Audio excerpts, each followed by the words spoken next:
Samir, today I am here to test your knowledge that you have gained in previous days. So let's start with a short test. I recommend want your response in the comment section. I request you all, please don't chat with each other while ongoing test. आज मैं आपके सामने एक छोटा सा test लेकर के उपस्थित हूँ। जो आपने पिछले दिनों में जो भी नॉलेज आपने गेन किया है, प्राप्त किया है, उसको आप आज टेस्ट के माध्यम से जांचने की कोशिश करेंगे। तो मैं एक बार आपसे पुनः रिक्वेस्ट करता हूं कि आपस में कोई बातचीत ना करेंगे और साथ साथ क्वेश्चंस के आंसर देने की प्रयास करोगे। चलिए स्टार्ट करते हैं टेस्ट को। और पहला क्वेश्चंस आपके स्क्रीन पर। सभी से निवेदन कि क्वेश्चंस को ध्यानपूर्वक समझेंगे और क्वेश्चंस के आंसर आप कमेंट बॉक्स में टाइप करके मेरे साथ साथ बताएंगे। मैं आपके सभी के आंसर्स को चेक करते हुए आपके क्वेश्चंस को बाद में मैं सॉल्व भी कराऊंगा। पहला क्वेश्चन है आपके सामने। 5 years ago today I blank space in a small Japanese car driving across। देखिए पहला क्वेश्चन आपके सामने आपकी स्क्रीन पर है। 5 years ago 5 साल पहले की बात कर रहा है। टुडे आज ही के दिन की बात कर रहा है। आई blank space in a small Japanese car driving across Poland towards Berlin. मतलब 5 साल पहले की बात, इसमें आपको वर्ब की फॉर्म भरनी है। पहला ऑप्शन आपके सामने एम सिटिंग, दूसरा वॉज सिटिंग, तीसरा सैट, चौथा सिट। सभी से निवेदन ध्यानपूर्वक क्वेश्चंस को समझें और आपके आंसर कमेंट बॉक्स में टाइप करके मेरे को बताएं। 4 ऑप्शंस आपके सामने। Option A B C D में से आपको सेलेक्ट करके कमेंट बॉक्स में टाइप करके बताना है। सभी के अच्छे से रेस्पॉन्स आ रहे हैं। मैं आपके रेस्पॉन्स को देख करके बहुत ही ज़्यादा खुश हो रहा हूँ। चलिए बहुत अच्छे आंसर। अब आंसर की बात देखिए मित्रों, 5 साल पहले की बात हो रही है तो जाहिर सी बात है यहाँ पर पास्ट का काम दिखाया जा रहा है। क्या दिखाया जा रहा है? पास्ट का काम। यानी पास्ट का कोई कॉन्टिन्यूस काम दिखाना है तो पास्ट कॉन्टिन्यूस टेंस का प्रयोग आपको करना होगा। किसका प्रयोग करना होगा? Past continuous tense. तो यहाँ पे सही ऑप्शन क्या हो जाएगा? Option number B. तो option number B is the right answer. 5 years ago today मतलब आज ही के दिन 5 साल पहले। पास्ट का कोई ड्यूरेशन बताई जा रही है, time of duration in the past sentence. Past के टेंस का कोई टाइम ड्यूरेशन बताया जा रहा है तो ऐसे सेंटेंस में आपको हमेशा किसका सिलेक्शन करना होता है? पास्ट कॉन्टिन्यूस टेंस का। बहुत ही अच्छा, आप सभी ने आंसर दिए। चलिए बढ़ते हैं अगले क्वेश्चंस की तरफ। क्वेश्चन नंबर 2 आपके स्क्रीन पर।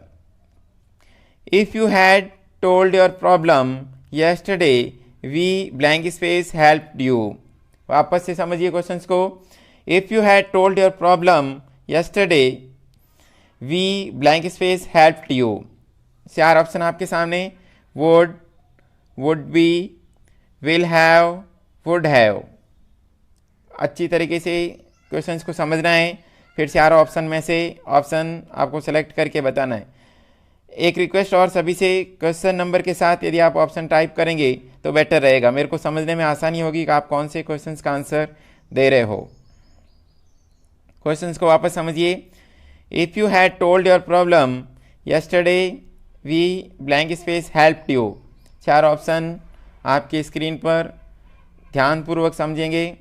टेंस का टॉपिक अपना हो चुका है तो आपको क्वेश्चन सॉल्व करने में इतनी प्रॉब्लम मेरे हिसाब से नहीं होनी चाहिए।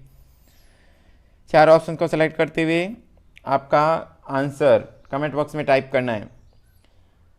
Again request, please answer with question number. Question number के साथ आप आंसर दोगे तो बढ़िया समझने में आसानी रहेगी मुझे। चलिए बात करते हैं अब इसके आंसर्स की। देखिए answer, if you had told your problem yesterday, आपके सामने आंसर में लेके आ रहा हूँ। ये देखिए आपकी स्क्रीन पे आंसर भी। इफ़ और वेदर क्लॉज में पास्ट परफेक्ट टेंस, मैंने आपको बताया था कंडीशनल सेंटेंस की जब अपन ने बात की थी तो एक तरफ यदि पास्ट परफेक्ट है कंडीशनल सेंटेंस में तो दूसरी तरफ वुड हैव वर्ब की थर्ड फॉर्म यानी पास्ट पार्टिसिपल फॉर्म का प्रयोग करना होगा। तो यहाँ पे क्या आ जाएगा? Would have. Option number D is the right answer. तो जिसने भी सही आंसर दिया उनका हार्दिक आभार। क्वेश्चंस बन जाएगा। इसका सही आंसर क्या बनेगा, देखिए, if you had told your problem yesterday, अगर आपने आपकी प्रॉब्लम को कल बताया होता, वी वुड हेल्प यू, हम आपकी क्या कर लेते, मदद कर देते, सहायता करते। तो चलिए मित्रों, बढ़ते हैं नेक्स्ट क्वेश्चन की तरफ। अगला क्वेश्चन आपकी स्क्रीन पे आ रहा है। चलिए, यूज एप्रोप्रिएट आर्टिकल्स, बिल्कुल आसान सा क्वेश्चन है, आर्टिकल का क्वेश्चन। आर्टिकल टॉपिक भी अपना हो चुका, 2-3 दिन पहले एक धमाकेदार क्लास अपनी आर्टिकल की हुई थी। यूज एप्रोप्रिएट आर्टिकल, आपको उचित आर्टिकल का प्रयोग करके खाली जगह को भरना है। देखिए question, blank space, book you want is out of print. Option आपके सामने, the, a, an, those, 4 option आपके सामने। 4 ऑप्शन में से सही आंसर्स को आपको क्वेश्चन नंबर के साथ आंसर टाइप करना है। ABCD में से आपका कौन सा सही आंसर है वो टाइप करोगे। मैं आप सभी के कमेंट को देख पा रहा हूँ, बहुत अच्छे तरीके से आप सब लोग आंसर दे रहे हो। चलिए फटाफट आंसर दीजिएगा। गुड, 80 तरीके से आंसर्स आप सभी टाइप कर रहे हैं। ब्लैंक स्पेस के साथ book you want is out of print. चलिए बढ़ते हैं आंसर्स की तरफ। देखिए मित्रों, ये था आर्टिकल का क्वेश्चन, और आर्टिकल को फिल करते समय मैंने पूरी डिटेल में इसका पोस्टमार्टम किया था अपने आर्टिकल का। तो अब आपके सामने आंसर। डिफाइंड नाउन के साथ, डिफाइंड नाउन या डेफिनेट नाउन जब अपन ने बात की थी तो उसके साथ में हमेशा किसका प्रयोग किया जाता है, द का। तो मैंने आपको एक दिन और उस दिन आर्टिकल्स वाले वीडियो में बताया था, जब अपन किसी भी डेफिनेट नाउन को अपन डेफिनेट बना लेते हैं तो उसके साथ में द का प्रयोग। द बुक यू वांट, वही पुस्तक जो आप चाहते हो, मतलब उस बुक को आपने क्या बना दिया, डेफिनेट बना दिया। तो डेफिनेट के लिए यहाँ पे किसका प्रयोग होगा, द का। तो सही ऑप्शन आपका आंसर क्या हो जाएगा, option. Option A is the right answer. जिसने भी सही आंसर दिया उस सभी का हार्दिक आभार। चलिए बढ़ते हैं अगले क्वेश्चन की तरफ। चलिए अगला क्वेश्चन आपकी स्क्रीन पर, चौथा क्वेश्चन है। देखिए, blank space, woman is more sensitive than blank space a man. देखिए, woman is more sensitive than blank space man. तो इसमें आपको 2 जगह ब्लैंक स्पेस देकर के आर्टिकल फिल करना है। तो आप क्वेश्चन नंबर के साथ आर्टिकल फिल करोगे। आपके सामने option A, an, those, these. तो मतलब जो आपका सही आंसर है वो आंसर आप कमेंट बॉक्स में टाइप करके फटाफट बताएंगे। क्वेश्चन नंबर 4 आपकी स्क्रीन पर।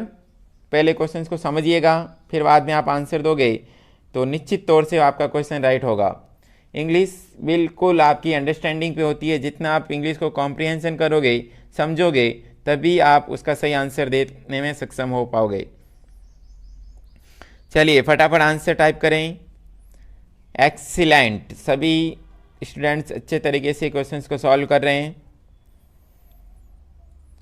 आर्टिकल वाला जो विद्यार्थी अपने से नए जुड़े हैं उनको मैं सलाह देना चाहूँगा कि राजस्थान क्लासेस की प्लेलिस्ट में जाएं, और वहाँ पे इंग्लिश की पूरी प्लेलिस्ट अवेलेबल है। वहाँ से आपके जो काम की जो टॉपिक आपने नहीं पढ़ रखे हैं उस टॉपिक को एक बार पुनः पढ़ें। कोई चीज़ नहीं समझ में आई है तो उस वीडियो को 1 या 2 बार देखें, नोट्स बनाएं, आपको अच्छी तरीके से वो क्वेश्चन समझ में आ जाएंगे। तो चलिए बढ़ते हैं आंसर्स की तरफ। आंसर देखिए, ये आपके मोबाइल की स्क्रीन पर आंसर।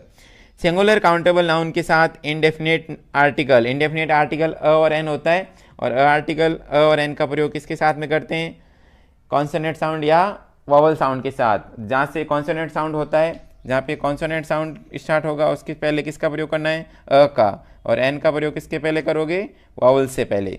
तो यहाँ पे देखिए, वुमन व से स्टार्ट हो रहा है तो इससे पहले किसका प्रयोग होगा, अ का। A woman is more sensitive then a man. तो सही आंसर क्या हो जाएगा, option number A is the right answer. A woman is more sensitive then a man, एक महिला ज़्यादा सेंसिटिव होती है किनसे, पुरुषों से। मित्रों एक और जानकारी मैं देता हूँ, WOMAN इसको बोला जाता है वुमन, इसको क्या बोला जाता है, वुमन। और यदि यहाँ पे होता WOMEN तो उसको बोला जाएगा विमेन। क्या बोला जाएगा, विमेन। तो प्रोनाउंसिएशन में भी आप ध्यान में रखेंगे, वुमन यानी सिंगुलर और विमेन यानी प्लूरल। चलिए बढ़ते हैं नेक्स्ट क्वेश्चन की तरफ। अगला क्वेश्चन आपकी मोबाइल की स्क्रीन पर। Change the voice of following sentence. Voice changes करना है। देखिए सेंटेंस जो आपका है दिया गया सेंटेंस, उसको वॉइस, पैसिव वॉइस है तो एक्टिव में बदलना है और एक्टिव है तो पैसिव में बदलना है। मित्रों ये जो टॉपिक है एक्टिव पैसिव का आपके सीधे सीधे सिलेबस में नहीं है, फिर भी कभी कभी क्वेश्चंस को सेंटेंस करेक्शन में डालने के लिए इस टाइप के क्वेश्चन दिए जाते हैं। तो आपको पैसिव वॉइस और एक्टिव वॉइस वाला टॉपिक है वो भी आपको देख करके जाना है जब आप टेस्ट देने के लिए जा रहे होते हैं। तो देखिए ऑप्शन क्वेश्चन आपके सामने, question number 5, mother has cooked the dinner, mother has cooked the dinner. Option number 8, did mother not cook the dinner, the dinner has been cooked by mother. Option C, the dinner has been cooked by mother. Option D, mother has not cooked the dinner. सारा option आपके screen पर, बिल्कुल अच्छी तरीके से question को समझिएगा और आंसर देने की कोशिश करें। यदि आप क्वेश्चन को पूर्ण रूप से अंडरस्टैंड यानी कॉम्प्रहेंशन करोगे तो आप आंसर देने में इजीली सक्षम हो पाओगे। अगेन मैं रिक्वेस्ट करूंगा सभी विद्यार्थी क्वेश्चन नंबर के साथ आंसर टाइप करेंगे तो बेटर रहेगा। कभी कभी क्या होता है नेटवर्क की वजह से आपके कमेंट लेट पहुंचते हैं और कन्फ्यूजन रहता है कि क्वेश्चन कौन से क्वेश्चन का आंसर आपने दिया। तो इट्स बेटर देन, ये अच्छा रहेगा जो आप पहले कर रहे थे कमेंट, उससे बेटर यही रहेगा कि आप कमेंट बॉक्स के क्वेश्चन नंबर के साथ आप कमेंट करें। Mother has cooked the dinner, इसका आपको बनाना है क्या, passive. Did mother not cook the dinner, option number A. Option number B, the dinner has been cooked by mother. Option C, the dinner has cooked by mother. Option D, mother has not cooked the dinner. तो चार options में से कौन सा option right है वो आप question number के साथ टाइप करेंगे। एक्सीलेंट, अच्छी तरीके से सभी स्टूडेंट्स का क्वेश्चंस के आंसर्स आ रहे हैं। चलिए बढ़ते हैं इसके आंसर्स की तरफ। देखिए इसका आंसर क्या हो जाएगा, आंसर सी। क्यों होगा सी, देखिए जब भी आपके पास एक्टिव पैसिव का क्वेश्चन आ जाए तो उसमें से आपको सबसे पहले सब्जेक्ट वर्ब ऑब्जेक्ट निकालना होता है। यदि आप सब्जेक्ट वर्ब ऑब्जेक्ट निकाल देते हो तो आपका क्वेश्चन बिल्कुल आसानी से सॉल्व हो जाएगा। क्या करना होता है एक्टिव पैसिव में, एक्टिव जब सेंटेंस होता है तो उसमें सब्जेक्ट जो होता है एक्टिव रहता है और पैसिव जब होता है इसमें आपका सब्जेक्ट है जो पैसिव रहता है, निष्क्रिय रहता है। तो इसमें आपको क्या करना होगा, जब आप सेंटेंस को पैसिव में ट्रांसफ़र करोगे तो ऑब्जेक्ट को सब्जेक्ट के स्थान पर और सब्जेक्ट को ऑब्जेक्ट के स्थान पर, मतलब इसको ट्रांसफ़र कर दोगे सब्जेक्ट को ऑब्जेक्ट के स्थान पे और ऑब्जेक्ट को सब्जेक्ट के स्थान पे। तो क्या हो जाएगा, देखिए इसमें मदर सब्जेक्ट है, इसमें मदर क्या है, सब्जेक्ट है, और डिनर क्या है, ऑब्जेक्ट है। देखिए सब्जेक्ट मदर हो गया, डिनर ऑब्जेक्ट हो गया, तो डिनर को कहाँ ले आओगे, सबसे आगे, the dinner. Option number C में देखिए द डिनर। जब हैज़ या हैव का प्रयोग होता है तो इसको अगले टेंस में यानी हैज़ या हैव बीन को ले जाना है। डिनर यहाँ पे सिंगुलर तो हैज़ बीन ही आएगा, वर्ब की थर्ड फॉर्म लगानी है। The dinner has been cooked by mother, the dinner has been cooked by mother. तो ऑप्शन नंबर सी, देखिए ऑप्शन बी और सी दोनों सेम टाइप हो रखे हैं, इसमें आपका बी और सी दोनों राइट है। यहाँ पे टाइपिंग मिस्टेक है तो आपको बी और सी दोनों ऑप्शन आपकी इसमें सही है, बिल्कुल करेक्ट। लेकिन देखिए यहाँ पे सी के अंदर एक थोड़ी सी और मिस्टेक कर रखी है, यहाँ पे सी ट्रिपल ओ हो गया, लेकिन यहाँ पे सी ट्रिपल ओ नहीं होगा। तो यदि आप स्पेलिंग मिस्टेक को देखें तो option number B is the right answer. तो इस क्वेश्चन का सही आंसर क्या हो जाएगा, ऑप्शन नंबर बी। 5वें क्वेश्चन का आंसर क्या हो जाएगा, बी। जिसने भी बी ऑप्शन सेलेक्ट किया उनका बिल्कुल करेक्ट आंसर। चलिए option number B is the right answer of the 5th question. Next question की तरफ बढ़ते हैं। क्वेश्चन नंबर 6 आपकी स्क्रीन पर, don't touch the watch, don't touch this watch. Question वापस रिपीट कर रहा हूं, इसका भी आपको पैसिव में बदलना है। डोंट टच दिस वॉच, इस घड़ी को टच मत करो। ऑप्शन आपके सामने, the watch does not touched. Option B, the watch must not be touched. Option C, the watch need not be touched. और option D, the watch is not touched. चारों options आपके सामने। चारों options में से जो करेक्ट आंसर है वो आप क्वेश्चन नंबर के साथ टाइप करके मेरे को कमेंट बॉक्स में बताओगे। बिल्कुल सभी विद्यार्थियों के करेक्ट आंसर्स आ रहे हैं। चलिए बढ़ते हैं इसके आंसर्स की तरफ। देखिए इसका आंसर होगा सी। देखिए सी आंसर कैसे होगा, इसका भी पोस्टमार्टम करते हैं। डोंट टच द वॉच, इसमें देखिए इंटरोगेटिव टाइप का सेंटेंस है या इंपेरेटिव भी कह सकते हैं, घड़ी को टच मत करो, इंपेरेटिव सेंटेंस है। डोंट टच दिस वॉच, इस घड़ी को टच मत करो। तो यहाँ पे देखिए सब्जेक्ट क्या हो जाएगा, डोंट, यहाँ पे मतलब अंडरस्टूड सब्जेक्ट आता है, और दिस वॉच क्या है, ऑब्जेक्ट है। दिस वॉच क्या है, ऑब्जेक्ट। तो ऑब्जेक्ट को सब्जेक्ट के स्थान पे लाओगे, C option. The watch, the की जगह पे दिस वॉच भी हो सकता है। The watch need not be touched, घड़ी को टच करने की ज़रूरत नहीं है। डोंट को किस में ले जाया गया, नीड नॉट में। डज नॉट तो हो ही नहीं सकता। मस्ट नॉट, मस्ट कब आता है, जब आपको कोई लीगल ऑब्लिगेशन हो, मतलब कोई कानूनी रूप से कोई बाध्यता हो, तो उसके लिए मस्ट का प्रयोग होता है। इज नॉट तो आ ही नहीं सकता, तो यहाँ पे क्या ऑप्शन राइट हो जाएगा, नीड नॉट। चलिए बढ़ते हैं नेक्स्ट क्वेश्चन की तरफ। अगला क्वेश्चन आपकी स्क्रीन पर, सेंस द नरेशन, नरेशन का मतलब क्या होता है, डायरेक्ट इनडायरेक्ट वाला क्वेश्चन, कथन को, एक कथन को दूसरे कथन में ट्रांसफर करना है। Sense the narration of following sentence, जो सेंटेंस दे रखा आपकी स्क्रीन पे, उसका नरेशन सेंस करना है, मतलब डायरेक्ट को इनडायरेक्ट में ट्रांसफर करना है। तो क्वेश्चन क्या आपके सामने देखिएगा, question number 7, Ravi said I posted the letter. Ravi said I posted the letter. Option आपके सामने, option number A, Ravi said that he had posted the letter, पहला ऑप्शन। The option number second is Ravi could not post the letter. Option number C, was the letter not posted। Option number D, Ravi said I posted the letter। चारों option आपके सामने, बिल्कुल अच्छी तरीके से आपके आंसर्स मैं देख पा रहा हूँ। पहले क्वेश्चंस को समझेंगे और उसके बाद में यदि आप आंसर दोगे तो आपका क्वेश्चन गलत होने की संभावना बिल्कुल कम हो जाएगी, न के बराबर होगी, नगण्य संभावनाएं होगी। क्वेश्चंस को समझें। Ravi said I posted the letter, और इसका बनाना है क्या, नरेशन सेंस करना है। ये डायरेक्ट दे रखा है, इसको इनडायरेक्ट में बदलना है। Ravi said that he posted the letter, Ravi could not post the letter, was the letter not posted, Ravi said I posted the letter. Excellent, सभी के आंसर्स मैं देख पा रहा हूँ। चलिए बढ़ते हैं इसके आंसर्स की तरफ। Option number A is the right answer. देखिए ऑप्शन नंबर ए कैसे राइट हो रहा है, रवि सैड, इन्वर्टेड कोमा को हटा करके क्या लगाया, दैट। देखिए डायरेक्ट को इनडायरेक्ट में बदलते हैं, तो इन्वर्टेड कोमा को हटा करके उसकी जगह पे कंजक्शन प्रयोग करना होता है, दैट। दैट कंजक्शन के बाद आई, आई को किसके रूप में बदलेंगे, सब्जेक्ट के रूप में। जो फर्स्ट पर्सन होता है वो सब्जेक्ट के रूप में चेंज होता है, सब्जेक्ट के अकॉर्डिंग चेंज होता है। तो Ravi said that he posted, यहाँ पे देखिए पास्ट सिंपल है, पास्ट सिंपल टेंस को पास्ट परफेक्ट टेंस में ले जाते हैं, तो पास्ट परफेक्ट टेंस की हेल्पिंग वर्ब हैड, और वर्ब की third form he had posted the letter. वापस जो बचा हुआ सेंटेंस वो वैसा का वैसा लगा लेंगे और फुल स्टॉप लगा करके सेंटेंस को कंप्लीट कर लेंगे। देखिए कुड नॉट, मॉडल तो आ ही नहीं सकता। वॉज द लेटर, क्योंकि यहाँ पे सिंपल लेटर, सिंपल सेंटेंस है, इंटरगेटिव तो बना ही नहीं सकते। आई पोस्टेड, क्योंकि इसमें पास्ट टेंस है, तो पास्ट को किस में ले जाना पड़ेगा, पास्ट परफेक्ट में। तो सेंटेंस बन जाएगा Ravi said that he had posted the letter. Option number A is the writer. जिसने भी ऑप्शन सुनाए उनका हार्दिक आभार। चलिए बढ़ते हैं नेक्स्ट क्वेश्चन की तरफ। अगला क्वेश्चन आपकी स्क्रीन पर देखिए, क्वेश्चन क्या है, shoot the prisoner. Prisoner, prisoner का मतलब होता है जो जेलर जो होता है। Prisoner said the tyrant, tyrant का मतलब होता है तानाशाह। तानाशाह जो होते हैं ना, जो ऐसे राजा लोग जो प्रजा को बहुत ज़्यादा परेशान करते हैं, तानाशाह लोग।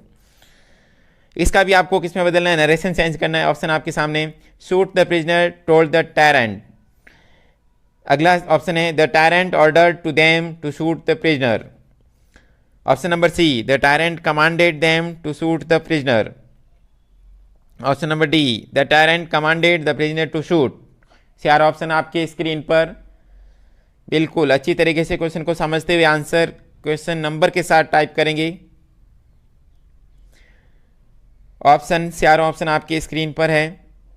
Shoot the prisoner, said the tyrant, ये आपका सेंटेंस है। इसको नरेशन चेंज करके वापस कौन सा ऑप्शन सही होगा वो ऑप्शन आपको बताना है। एक्सीलेंट, सभी के क्वेश्चंस के सभी के आंसर्स मैं देख पा रहा हूँ। सभी लोग अच्छी तरीके से क्वेश्चंस को अटेम्प्ट कर रहे हैं।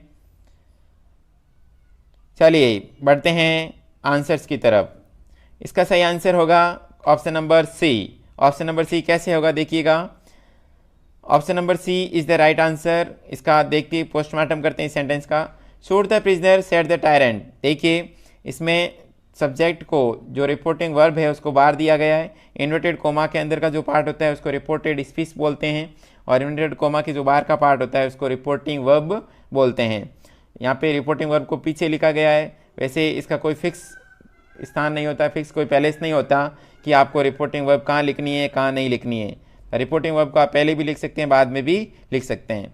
तो देखिए रिपोर्टिंग वर्ब को अपने पहले लेके आए, द टायरेंट कमांडेड। तो यहाँ पे देखिए शूट द प्रिजनर क्या दिया है, कमांड दी है, आदेश दिया है। द टायरेंट कमांडेड देम, किसको दिया, जो उनके साथी लोग थे उनको दिया। शूट द प्रिजनर, किस प्रिजनर को क्या कर लो, शूट कर लो। तो option number C is the right answer. ये इंपेरेटिव सेंटेंस है। इंपेरेटिव सेंटेंस में कोई वर्ब की फॉर्म चेंज नहीं होती, इंपेरेटिव का इंपेरेटिव ही रहेगा। चलिए बढ़ते हैं नेक्स्ट क्वेश्चन की तरफ। अगला क्वेश्चन आपकी स्क्रीन पर। Use the correct connective, conjunction का प्रयोग करके इस सेंटेंस को पूरा करना है। Question number 9, as I ill, as I was ill, blank space, I could not come. As I was ill, I could not come. Option number A so, option number B because, option number C thus, option number D no conjunction. चार option आपके सामने, चारों options को अच्छी तरीके से समझते हुए आपका आंसर टाइप करोगे। As I was ill, blank space, I could not come. पहला option so, because, thus, no conjunction. बहुत अच्छी तरीके से आप सभी आंसर्स दे रहे हैं, इसके लिए आपका बहुत एक बार पुनः हार्दिक आभार। आप इसी प्रकार का उत्साह एग्ज़ाम तक बनाए रखें ताकि आप अच्छा स्कोर अपने एग्ज़ाम में कर सकें और आप जल्दी ही अपनी लाइफ में सक्सेस होंगे। चलिए बढ़ते हैं आंसर्स की तरफ। देखिए एज के साथ मोस्टली कोई कंजक्शन का प्रयोग नहीं होता। यहाँ पे देखिए आंसर्स में भी ये टाइप कर रखा है, एज के साथ कोई कंजक्शन यूज नहीं होती। जब भी एज आता है एज के साथ एज ही आता है, या एज के साथ कोई कंजक्शन नहीं होती। तो option number D is the right answer. इस क्वेश्चन का सही आंसर क्या हो जाएगा, ऑप्शन नंबर डी। तो जिसने भी ऑप्शन डी सुना है उनका बिल्कुल करेक्ट आंसर है। जिन जिन विद्यार्थियों के जो आंसर्स है वो रॉन्ग हो रहे हैं, गलत हो रहे हैं, उनको परेशान होने की या हतोत्साहित होने की बिल्कुल भी आवश्यकता नहीं है। आगे बहुत सारे क्वेश्चन आपके सामने, आप अच्छा स्कोर कर पाओगे। चलिए बढ़ते हैं नेक्स्ट क्वेश्चन की तरफ। क्वेश्चन नंबर 10 देखिए क्या कह रहा है, is there blank space tea in the pot, is there blank space tea in the pot. तो यहाँ पे आपको कंजक्शन यानी डिटरमिनर का प्रयोग करके बताना है। पहला ऑप्शन है फ्यू, दूसरा दोज, तीसरा सी, एनी, डी दिस। चार ऑप्शन का सामने फ्यूज, दोज, एनी और दिस। बिल्कुल आसान सा क्वेश्चन आपकी स्क्रीन पर है। Is there blank space tea in the pot, few, those, any और दिस। चारों ऑप्शंस में से एक ऑप्शन को सेलेक्ट करके आपको बताना है। क्वेश्चन नंबर के साथ आप टाइप करोगे। बिल्कुल अच्छे आपके आंसर्स फटाफट आ रहे हैं। काफ़ी लोग लाइव है लेकिन आंसर बहुत कम लोग दे रहे हैं, ऐसा क्यों? सभी से मैं रिक्वेस्ट करूंगा again please answer the all questions. चलिए बढ़ते हैं आंसर्स की तरफ। Option number C is the right answer. Option number C is the right answer. चलिए ऑप्शन में भी, आंसर्स में भी इसका डिस्क्रिप्शन दे रखा है। इंटरगेटिव सेंटेंस में अनकाउंटेबल नाउन के साथ एनी यूज होता है। यहाँ पे अनकाउंटेबल हो या काउंटेबल हो, कुछ भी हो, आपको हमेशा किसका प्रयोग करना होता है? जब आप नेगेटिव सेंटेंस या फिर इंटरगेटिव सेंटेंस में कुछ चीज़ के बारे में जानकारी चाह रहे हो, उसके लिए आपको एनी का प्रयोग करना होता है। तो यहाँ पे देखिए फ्यू का प्रयोग हो ही नहीं सकता, दोज का प्रयोग नहीं हो सकता, दिस का प्रयोग तो बिल्कुल नहीं हो सकता। तो ऑप्शन नंबर सी ही रिमेनिंग रहता है। तो सही ऑप्शन क्या हो जाएगा? Option number C is the right answer. Sentence क्या बनेगा? Is there any tea in the pot, is there any tea in the pot. बिल्कुल, जिसने भी एनी ऑप्शन सुना है उनका बिल्कुल करेक्ट आंसर। चलिए बढ़ते हैं नेक्स्ट क्वेश्चन की तरफ। क्वेश्चन नंबर 11, क्वेश्चन नंबर 11 आपकी स्क्रीन पर। यूज एप्रोप्रिएट डिटर्मिनर, एप्रोप्रिएट उचित डिटर्मिनर यानी निश्चितार्थक शब्द का प्रयोग करके आपको बताना है। क्वेश्चंस को मैं आपके सामने बोल रहा हूँ, देखिए। Blank space, persons were hurt in the accident. Persons, blank space से क्वेश्चन शुरू हो रहा है। Persons were hurt in the accident.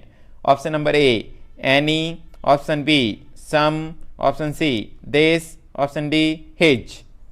चार ऑप्शन आपके सामने। पहले अच्छी तरीके से क्वेश्चंस को समझोगे, कॉम्प्रिहेंड करोगे, अंडरस्टैंड करोगे। उसके बाद में यदि आप आंसर टाइप कर रहे हो तो आपके क्वेश्चंस के गलत होने की संभावना बिल्कुल कम हो जाती है।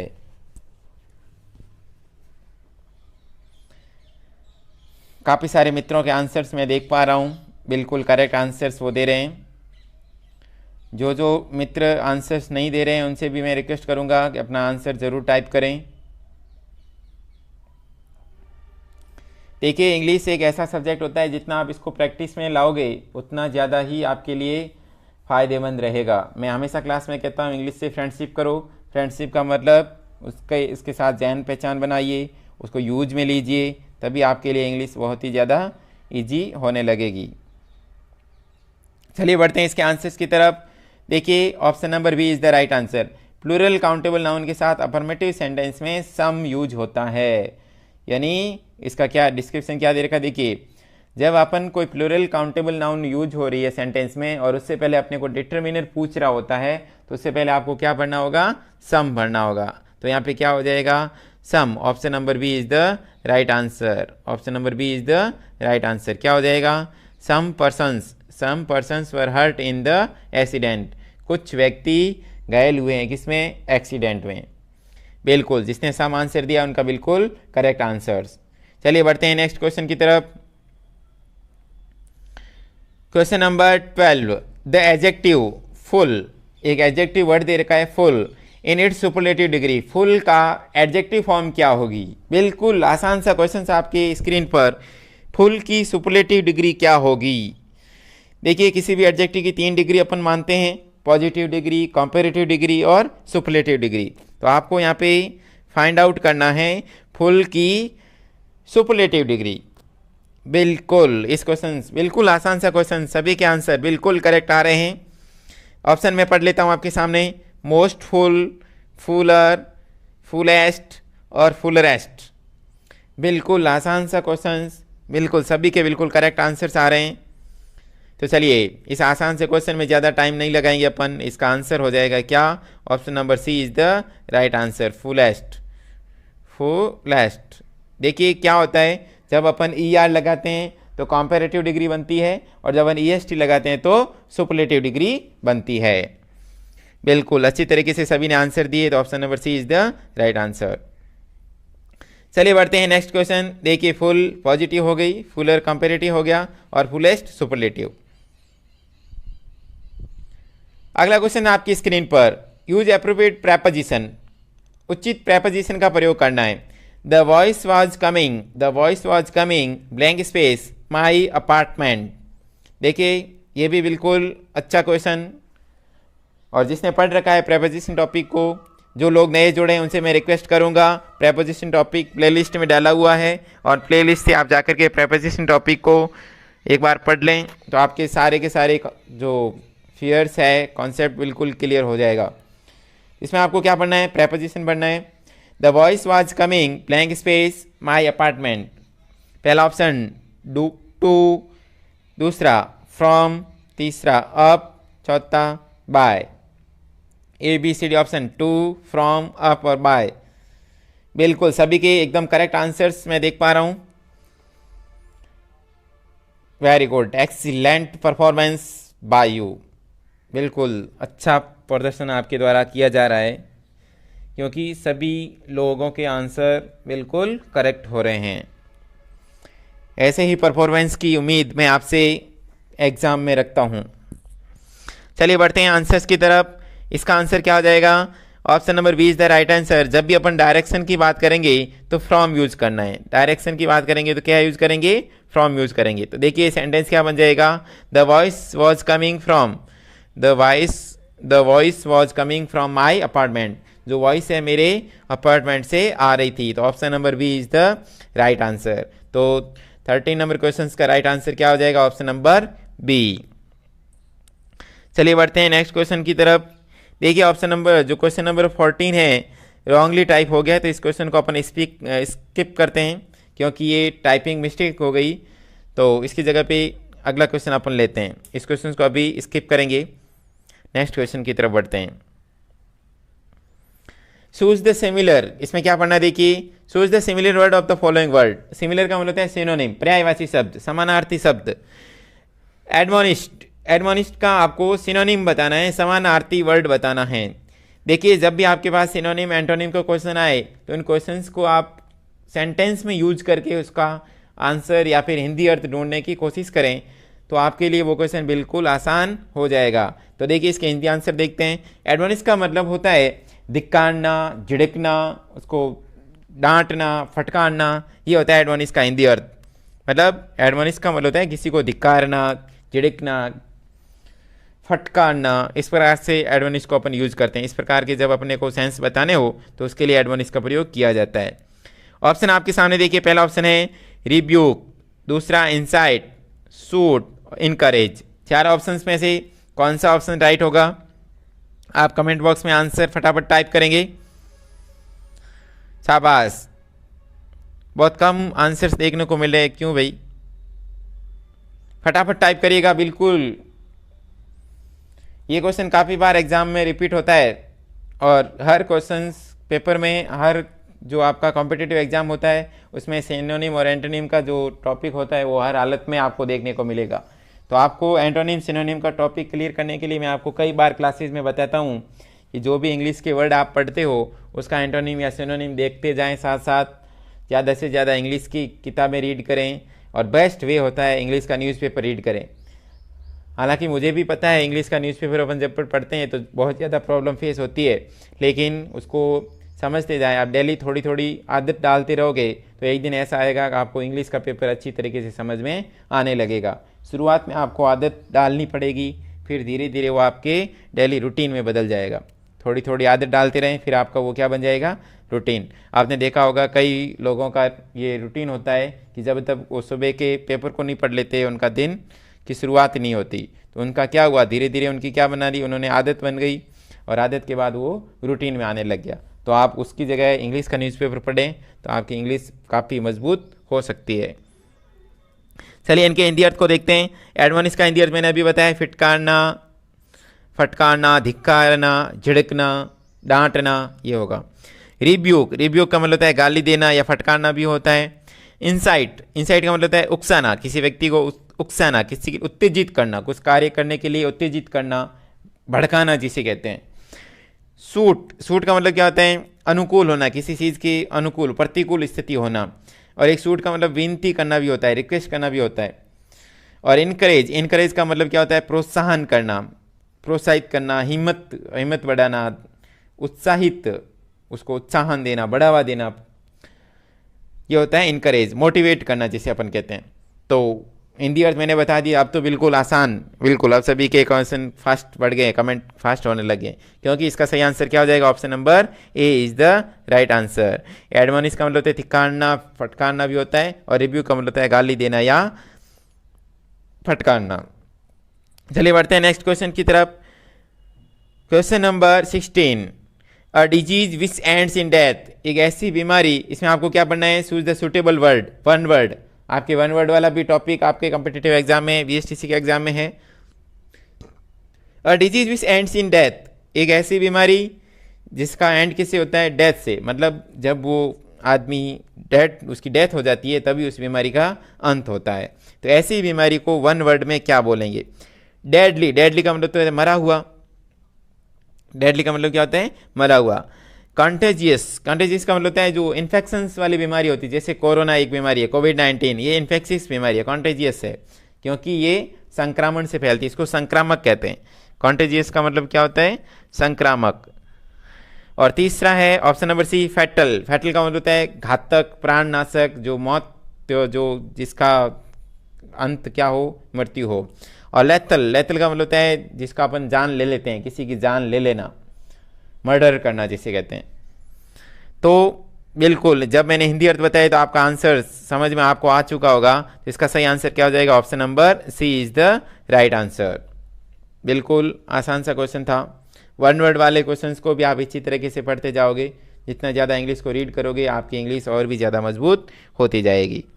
चलिए बढ़ते हैं नेक्स्ट क्वेश्चन की तरफ। जिसने भी ऑप्शन नंबर सी सेलेक्ट किया है उनको बहुत बहुत धन्यवाद, आभार उनका। अगला क्वेश्चन देखिए, एक छोटा सा पैसेज यहाँ पे मैंने टाइप किया है। देखिए पैसेज को समझते हैं, फिर इसके आंसर्स को देने की कोशिश करेंगे। जब भी पैसेज का क्वेश्चन आपके सामने आता है तो ध्यानपूर्वक पेन या पेंसिल लेकर के उसको पढ़ोगे, अंडरलाइन करते हुए, जो जो इंपॉर्टेंट चीज़ें होती है उसको अंडरलाइन करते हुए आप आगे बढ़ोगे और पूरे पैसेज को कॉम्प्रिहेंड मतलब अंडरस्टैंड करोगे, समझने की कोशिश करोगे। आप उसका हिंदी अर्थ निकालने की बिल्कुल भी कोशिश पहली बार में ना करें, पहले उसको समझने की कोशिश करें। जब आप समझ लो उसको पूरा तो उसका हिंदी अर्थ निकालें, फिर आपके क्वेश्चंस को सॉल्व करने का प्रयास आप करोगे। तो सबसे पहले पूरे पैसेज को समझते हैं, फिर इसका ट्रांसलेशन करते हैं। It had been a tiring day and I was looking forward to a quiet and calm evening. My husband would not be back until late and I had decided to settle down in a comfortable armchair in the living room and read a book. I put the children to bed early and prepared a cold supper and some coffee. Soon I was sitting comfortable with a tray full of food before me and a book at my side. I was just beginning to eat when the telephone rang. I dropped my knife and fork and hurried to answer it. By the time I got back to the living room, my coffee was already cold. After I finished my super, यहाँ पे SUPPER होगा, I began drinking cold coffee with my book open at page 1. Suddenly there was loud knock at the door. It gave me such a surprise that I spilled the coffee and made an ugly stain on my skirt. Some stranger had lost his way and wanted me to direct him. At length, I managed to sit down again and actually read a whole page without further interruption until the baby woke up. He came crying loudly and I rushed upstairs. The baby was still awake at 11 o'clock when my husband came home. When my husband came home, I could have screamed when he asked me if I had spent a pleasant evening. I hope you have comprehend that. मुझे आशा है कि आपने इसको समझा होगा। बिल्कुल एक छोटा सा पैराग्राफ है जिसमें एक हाउसवाइफ होती है जो अपने हस्बैंड का वेट कर रही होती है, कॉफ़ी पी रही होती है, अपने बच्चों को वह जल्दी सुला देती है। मतलब इस तरीके का सेंस इस पैसेज के माध्यम से दिए जाने का अपने को एहसास हो रहा है। चलिए बढ़ते हैं हिंदी अर्थ की तरफ। It had been a tiring day, एक थकान भरा दिन। टायरिंग का मतलब है थकान भरा दिन, थकान या जिसमें आपको थकान महसूस हो, इस प्रकार का दिन था। And I was looking forward, मैं देखभाल मतलब लुकिंग फॉरवर्ड मतलब मैं देख रही थी। To a quiet and calm evening, मैं एक ऐसी क्वाइट मतलब शांत भरी और बिल्कुल शांत इवनिंग की तलाश में थी। लुकिंग फॉरवर्ड का मतलब है तलाश करना। My husband would not be back until late, मेरे हस्बैंड जो लेट आने वाले थे। And I had decided to settle down, मैंने डिसाइड किया, या हैड के साथ में की third form decided. Settle down in a comfortable armchair, एक आरामदायक आर्म चेयर। देखिए आर्म चेयर का मतलब जर्मल जो आपकी नॉर्मल चेयर होती है, स्टूल्स वगैरह उसके ऊपर बैठते हो आप, उसके लिए ऑन का प्रयोग होता है। लेकिन आर्म चेयर के लिए किसका प्रयोग होता है? इन का। मतलब आर्म चेयर जो होती है, कंफर्टेबल जो चेयर होती है, उसके साथ में इन प्रेपोजिशन का प्रयोग होता है। तो ये भी आप एक ध्यान रखोगे, इन का प्रयोग जब आप आरामदायक कुर्सी के ऊपर बैठते हो तो इन, और नॉर्मल कुर्सी के ऊपर बैठते हो तो on. In a comfortable arm chair in the living room, जो मेरा लिविंग रूम था उसके अंदर मैं बैठी। एंड रीड अ बुक, और एक बुक पढ़ने के लिए उठा ली। I put the children to bed early, मैंने बच्चों को जल्दी सुला दिया। And prepared a cold supper, supper का मतलब क्या होता है? एक सुपर क्या होता है? एक प्रकार का पेय पदार्थ होता है। एंड सम कॉफ़ी, और मैंने कुछ कॉफ़ी तैयार की। Soon I was sitting comfortable with a tray full of food. मैं कंफर्टेबल उस आम सेर पे फुल ऑफ ट्रे फूड मतलब भोजन से भरी हुई प्लेट लेकर के, ट्रे को लेकर के बैठी। बिफोर मी, मेरे सामने पड़ी थी। And a book at my side, और एक पुस्तक मेरे साथ में थी। I was just beginning to each, जैसे ही मैंने शुरुआत की। वैन द टेलीफोन रैंग, जैसे ही टेलीफोन की घंटी बजी, जब से ही मैं पढ़ने बैठी थी टेलीफोन की घंटी बजी। आई ड्रॉप माई नाइफ, मैंने मेरा चाकू, जो मेरे हाथ में चाकू था उसको ड्रॉप यानी गिरा दिया। And hurried to answer it, और हरीड और जल्दबाजी में पहुंची कहाँ पर, टेलीफोन्स का आंसर्स देने के लिए। बाय द टाइम, उस समय, आई गॉट बैक, जब तक मैं वापस आई, टू द लिविंग रूम, जब तक मैं उस, बाय द टाइम मतलब जब समय रहते तक, कुछ समय रहते तक आप कार्य करते हो तो by the time. I got back, जब मैं वापस आई, टू द लिविंग रूम में मैं वापस आई। My coffee was already cold, मेरी कॉफ़ी क्या हो चुकी थी, ठंडी हो चुकी थी। After I finished my supper, जैसे ही मैंने सुपर को ख़त्म किया, यहाँ SUPPER, I finish my supper, मैंने सुपर को ख़त्म किया। I began drinking cold coffee, मैंने ठंडी कॉफ़ी पीना स्टार्ट किया। विथ माई बुक, मैंने बुक को पढ़ते पढ़ते कॉफ़ी को पीना स्टार्ट किया। ओपन एट पेज 1, पेज 1 से मैंने उस पुस्तक को पढ़ना शुरू किया। सडनली मीन्स अचानक। There was a loud knock at the door, एक जोर की आवाज़ मैंने दरवाजे पे सुनी। It gave me such a surprise, इससे मेरे को एकदम आश्चर्य हुआ। सरप्राइज कौन होते हैं, आश्चर्य होना। Then that I split the copy, ऐसा लगा मेरे को, that I split the copy, में कॉपी गिर चुकी है। And made an ugly stain, ugly का मतलब होता है एक भद्दा, बुरा। स्ट्रैन का मतलब होता है दाग होना, धब्बा होना। अगली स्ट्रैन ऑन माई स्कर्ट, मेरी स्कर्ट पूरे जो है गंदा धब्बा या बुरा धब्बा हो चुका था, आ चुका था। सम स्ट्रेंजर्स, कुछ स्ट्रेंजर्स लोग, अजनबी लोग, हैड लॉस्ट हिज वे, अपना रास्ता खो चुके थे। And wanted me to direct him, और वांटेड मी, और मेरे से पूछना चाहते थे, डायरेक्ट मतलब कुछ डायरेक्शन लेना चाहते थे। At length I manage to sit down, उस समय या उस टाइम तक, I manage to sit down, मैंने मैनेज किया, मैंने व्यवस्था की, मतलब अपने आप को मैनेज करना, कंट्रोल करना। सिट डाउन, बैठने के लिए, अगेन बैठने को मैंने मैनेज किया। And actually read a whole page, और मैंने उस पूरे पेज को पढ़ा, जो बुक का पेज था पेज 1 उसको पढ़ा। विदाउट फर्दर इंटरप्शन, फर्दर का मतलब होता है आगे और भी ज़्यादा। इंटरप्शन का मतलब क्या होता है, कुछ भी क्या कहते हैं जिसको अपन, इंटरप्ट होना, कोई भी डिस्टर्बेंस होना। Until the baby woke up, बे यहाँ पे बेक नहीं होगा, boy. He can crying loudly, गैन यहाँ पे गैन होगा, या स्टार्ट क्राइंग लाउडली, उसने ज़ोर ज़ोर से चिल्लाना शुरू कर दिया। आई रुश्ड अप स्टेयर्स का मतलब होता है ऊपरी मंजिल, ऊपर की जो मंजिल होती है, first floor second floor. I rushed up stairs, मैं अप स्टेयर्स की तरफ रश भागी। The baby was still awaked at 11 o'clock, वो बेबी, यहाँ पे द बेबी होगा, BAY की जगह यहाँ पे बेबी होगा। The baby was still awaked at 11 o'clock, 11 बज रहे थे, वो बच्चा अभी तक जाग रहा था। When my husband came home, जब मेरे पति घर आए। I could have screamed when he asked me, जब मैंने उनको पूरी घटना बताई। If I had spend a pleasant evening, कि मैंने इस पूरी शाम को कैसे, प्लीजेंट खुशनुमा शाम को कैसे व्यतीत किया या कैसे बिताया। चलिए, इस पैसेज में से कुछ क्वेश्चंस आपकी स्क्रीन पे मैं रख रहा हूँ। मैं सभी से आशा करूँगा कि सभी अपने अपने आंसर्स अब अपने इस पैसेज को पूर्ण रूप से अपन समझ चुके हैं, अंडरस्टैंड कर चुके हैं, तो किसी को भी कोई भी आंसर देने में परेशानी मेरे हिसाब से नहीं आनी चाहिए। पहला क्वेश्चन आपके सामने, question number 17, what is super? Super क्या होता है? अभी मैंने बताया सूप से वर्ड बना है सुपर। बिल्कुल आसान सा क्वेश्चन, जिसने पैसेज को ध्यानपूर्वक पढ़ा है, जो वीडियो के शुरू से लेकर अंत तक हमारे साथ बना रहा, बिल्कुल आसान इस क्वेश्चन का आंसर दे पाएंगे।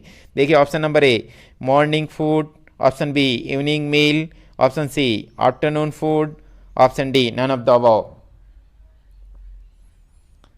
देखिए, मॉर्निंग फूड बात किसकी हो रही थी? मॉर्निंग की नहीं हो रही थी, मॉर्निंग फूड हो ही नहीं सकता। इवनिंग मील हो सकता है, आफ्टरनून फूड दोपहर की बात हो ही नहीं रही थी। Option D none of the above, तो ये तो हो ही नहीं सकता। तो इसका सही आंसर क्या हो जाएगा? इवनिंग मील, मतलब शाम का जो भोजन होता है और उस भोजन के अंदर अपन को सूप ऐड करते हैं। सुपर का मतलब होता है शाम का जो हल्का भोजन होता है उसको सुपर कहते हैं, या फिर कभी कभी सुपर का यूज जो अपन सब्जियों का सूप बना करके पीते हैं उसको भी सुपर के रूप में जानते हैं। क्योंकि ज़्यादातर अपने को शाम के समय लाइट हल्का भोजन लेना होता है, तो उसके लिए सुपर का प्रयोग करते हैं। तो सुपर का सही अर्थ क्या हो जाएगा? रात्रि का हल्का भोजन। चलिए, जिसने भी ऑप्शन बी सेलेक्ट किया है उनका बिल्कुल करेक्ट आंसर। बिल्कुल आसान सा क्वेश्चन इस पैसेज में इससे उठाया गया था। चलिए बढ़ते हैं अगले क्वेश्चन की तरफ। इसका आंसर सभी ने टाइप देख लिया होगा। Option number B is the right answer. तो जिसने भी आंसर टाइप किया है उनको कॉन्ग्रेचुलेसन। चलिए बढ़ते हैं अगले क्वेश्चन की तरफ। राइट वन वर्ड, एक वर्ड यूज करना है, समवन हु इज अननोन। बिल्कुल आसान सा क्वेश्चन, वन वर्ड, पैसेज में से भी वन वर्ड का क्वेश्चन उठाया है। समवन हु इज अननोन, कोई व्यक्ति जो अननोन हो, अजनबी हो, जिसको अपन जैसे अपन अनजान हो, तो उसके लिए कौन से शब्द का यूज करेंगे वन वर्ड के रूप में? पहला option stranger, player, butcher, none of the above. 4 option आपके सामने, ए बी सी डी। बिल्कुल क्वेश्चन नंबर के साथ आप अपने आंसर टाइप करोगे। बिल्कुल करेक्ट आंसर सभी के। ये तो क्वेश्चन अब बिल्कुल आसान हो गया होगा, तो सभी के आंसर बिल्कुल करेक्ट आ रहे हैं। तो ज़्यादा टाइम न लेते हुए इसको अपन सॉल्व करते हुए आगे बढ़ते हैं। बिल्कुल, समवन हु इज अननोन, जो व्यक्ति अनजान हो उसको स्ट्रेंजर बोलते हैं। क्या बोलते हैं? स्ट्रेंजर। प्लेयर का मतलब खिलाड़ी होता है, बच्चर का मतलब होता है कसाई होता है, और नन ऑफ द अबव तो हो ही नहीं सकता, क्योंकि इसका आंसर ऑप्शन नंबर ए। तो 18वें क्वेश्चन का राइट आंसर क्या हो जाएगा? ऑप्शन नंबर ए। चलिए बढ़ते हैं नेक्स्ट क्वेश्चन की तरफ। What is antonym of quite? Quite का एंटोनिम क्या होगा? विलोमार्थी शब्द, विलोम शब्द क्या होगा? बिल्कुल आसान सा क्वेश्चन। ऑप्शन देखिए, फ्री, र्यूड, नॉइजी, आइडल। बिल्कुल आसान क्वेश्चन। 4 ऑप्शन आपके सामने। ऑप्शन आने से तो क्वेश्चन और भी ज़्यादा सिंपल हो जाता है। Free, rude, option C noisy, option D idle. Question number 19 आपकी स्क्रीन पर। सभी से रिक्वेस्ट फटाफट अपने क्वेश्चंस के आंसर टाइप करें। बिल्कुल सभी स्टूडेंट्स अच्छी तरीके से करेक्ट आंसर्स टाइप कर रहे हैं। चलिए पढ़ते हैं इसके आंसर्स की तरफ। फ्री का मतलब होता है स्वतंत्र, फ्री होना। र्यूड, र्यूड का मतलब क्या होता है? बिल्कुल आसान सा क्वेश्चन। र्यूड का मतलब होता है अशिष्ट, जो रफ व्यक्ति होता है, अशिष्ट, या जिसको अपन रफ कहते हैं, ROUGS, रफ यानी जो अशिष्ट व्यक्ति, जिसमें शिष्टाचार की भावना ना हो, जिसे र्यूड कहते हैं। नॉइजी, नॉइजी का मतलब होता है शोर, आवाज़ें आना। और आइडल, आइडल का मतलब क्या होता है? बेकार, नकारा, जो व्यक्ति बेकार हो, नकारा हो, इनएक्टिव हो, पैसिव या यूजलेस जिसे कह सकते हैं। लेजी भी कभी कभी उसको बोल देते हैं, आलसी व्यक्ति, उसको भी आइडल बोलते हैं। तो यहाँ पे क्वाइट, क्वाइट का मतलब क्या होता है? शांत होता है। और क्वाइट का अपोजिट वर्ड क्या हो जाएगा? नॉइजी। तो option number C is the right answer. बिल्कुल आसान सा क्वेश्चन था और पैसेज में से पूछा गया था। तो जिस भी विद्यार्थियों ने, जिस भी स्टूडेंट्स हैं, जिस भी भाई बहनों ने ऑप्शन नंबर सी सेलेक्ट किया है, उसका बिल्कुल करेक्ट आंसर। चलिए बढ़ते हैं अगले क्वेश्चन की तरफ। Question number 20। Who was the writer waiting for? Writer किसका इंतजार कर रहा था? बिल्कुल आसान सा क्वेश्चन आपकी स्क्रीन पर। इस क्वेश्चन का आंसर तो लगभग सभी भाइयों और बहनों को देना चाहिए। पहला ऑप्शन सन, दूसरा हस्बैंड, तीसरा स्ट्रेंजर, चौथा option D none of the above. बिल्कुल आसान सा question. Who was the writer waiting for? Writer किसका इंतजार कर रहा था या किसका इंतजार कर रही थी? सन, हस्बैंड, स्ट्रेंजर और option D none of the above. बिल्कुल आसान सा क्वेश्चन। तो जिसने भी ऑप्शन बी सेलेक्ट किया है उसका बिल्कुल करेक्ट आंसर है। तो क्वेश्चन नंबर 20 का सही आंसर क्या हो जाएगा? हस्बैंड। तो option number B is the right answer. तो जिस भी स्टूडेंट्स ने ऑप्शन बी को सिलेक्ट किया है उसका बिल्कुल करेक्ट आंसर। ये तो मित्रों आज का था टेस्ट।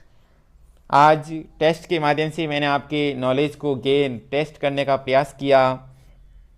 आज की क्लास आपको कैसी लगी? कमेंट सेक्शन में आप अपना कमेंट देकर के ज़रूर बताएंगे। आपके द्वारा दिए गए लाइक, अनलाइक, शेयर, सब्सक्राइबर जो आप सब्सक्राइब करते हो हमारे इस प्रयास की सफलता या कामयाबी का मापदंड साबित होते हैं। इसलिए आपका हार्दिक आभार।